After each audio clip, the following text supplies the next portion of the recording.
You can now get a 30-day trial to experience The Athletic for free. Visit the link in the description below to try it now. It's one of the strangest transfers of recent times. When, at the end of the summer that they lost Luis Suarez, Liverpool decided in the autumn of 2014 to add Mario Balotelli to their forward line. Balotelli's failures to make an impact on the pitch are well known. Less remembered are the incidents which occurred away from the cameras, but which still characterise his short and bizarre stay on Merseyside, which lasted just 16 Premier League appearances.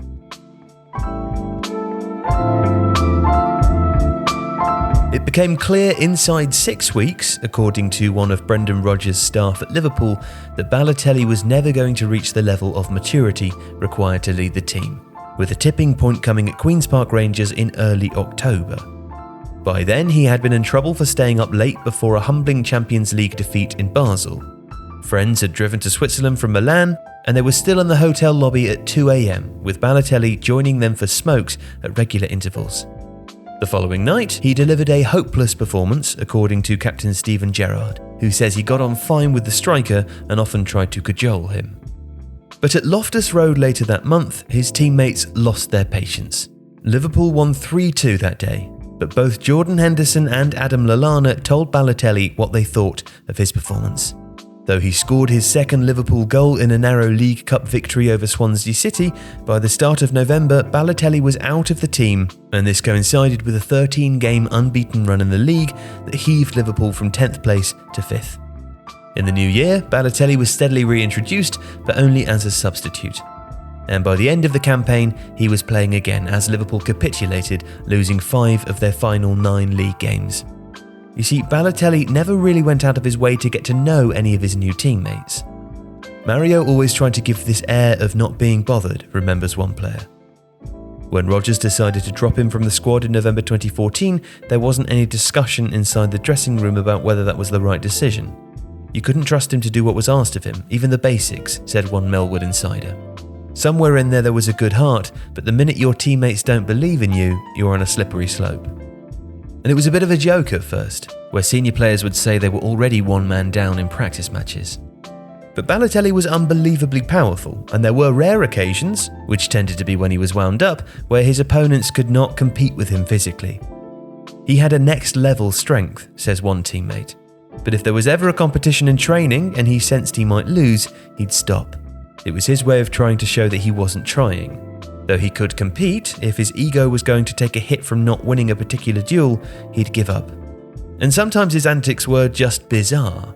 There are different variations of one story, but essentially, ahead of a fixture at Arsenal, players remember him getting frustrated with the quality of his teammates in a practice match, before turning around and hitting a shot into his own goal from 50 yards away.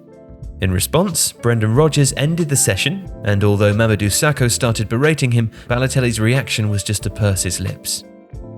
It wasn't easy for Balotelli though. It's said that he lost out on moments where relationships had developed because he missed home cooking so much that rather than eating at Melwood before and after training, he organised for lunch and dinner to be delivered to his Formby mansion from an Italian restaurant.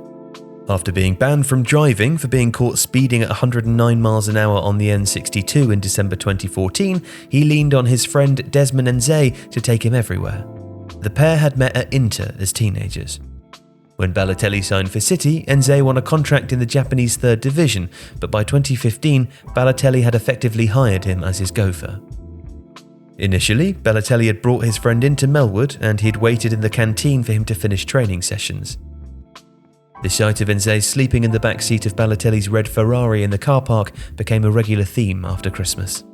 There was one occasion when Balotelli dispatched Nze to a nearby Tesco after discovering one of his teammates was in possession of the new iPhone 6. This seemed to annoy Balotelli, who it is said pulled up in training holding his hamstring. By the time the Liverpool squad had returned to the dressing room an hour and a half later, they were greeted by a grinning Balotelli, the proud owner of Apple's latest smartphone. In another incident, Balotelli apparently had a paintball fight with friends on the day he moved into his new Formby home, meaning that the property needed redecorating straight away.